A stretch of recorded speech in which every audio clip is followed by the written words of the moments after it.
more of my labor story. We are now on day 3, which we're calling Tuesday. I am 7 centimeters dilated, 100% effaced, and at +1, so the baby is finally moving. However, when they broke my waters, they discovered some meconium, which is very scary for me. And one of the things that I was really excited about for labor was my husband placing our baby on my chest. I wanted my husband to be the one to do that, and I wanted him to say, it's a boy or it's a girl, because we didn't find out the baby's sex before birth, and even my doctor didn't know. He specifically avoided that area every time so that he would not know.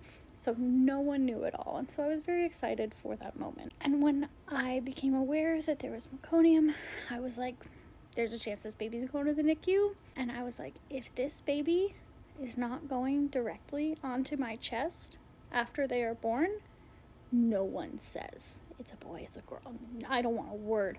I don't want to know until that baby comes to me, because I knew that there was a chance they would need to go to the incubator before coming to me, and I did not want to lose that moment. I didn't want to lose that moment, so I told everyone, and I made sure everyone knew coming into the room, knew this is the plan. Because that was something that was very clear in my birth plan. It's like, my husband is putting the baby on me.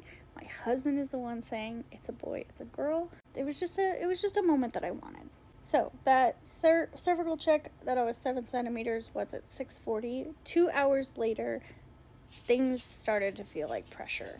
And so at 8:45, I was checked and I was complete. And so that means 10 centimeters dilated, 100% effaced, all that good stuff. -2 station. At 8:45, I was allowed to begin pushing. However, unfortunately, I was not able to push the whole time. And by that I mean, I guess this is so stupid, but I never really understood that you push when contractions happen.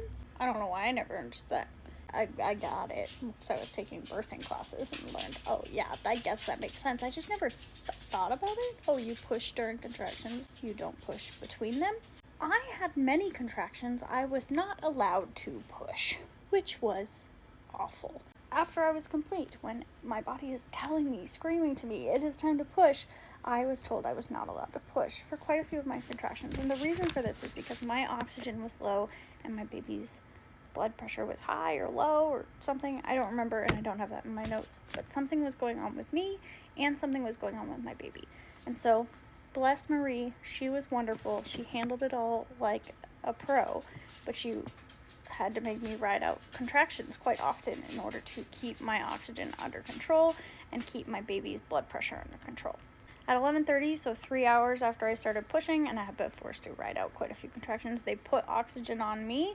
And I just remember being so frustrated by the oxygen thing on me.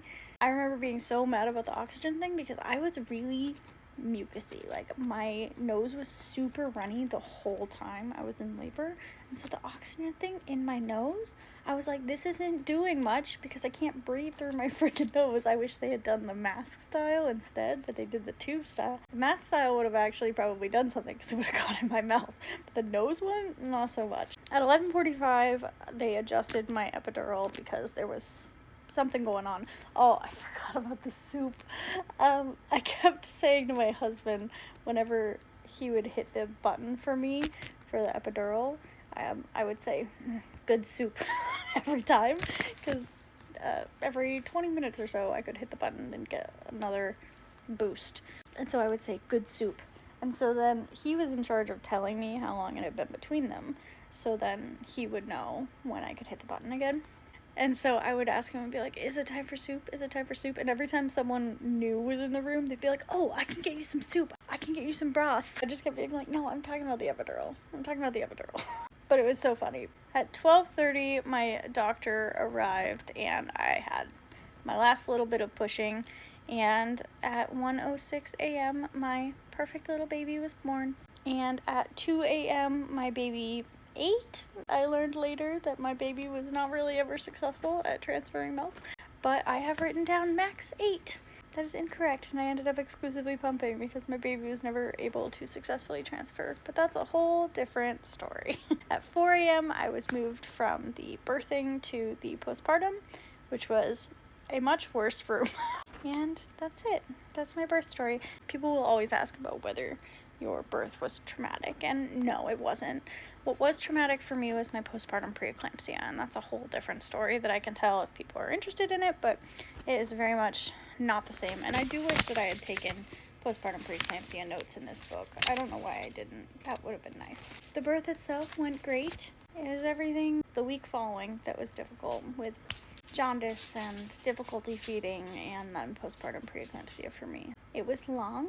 I couldn't eat for 3 days. Man, that turkey sandwich at 2 a.m. felt great.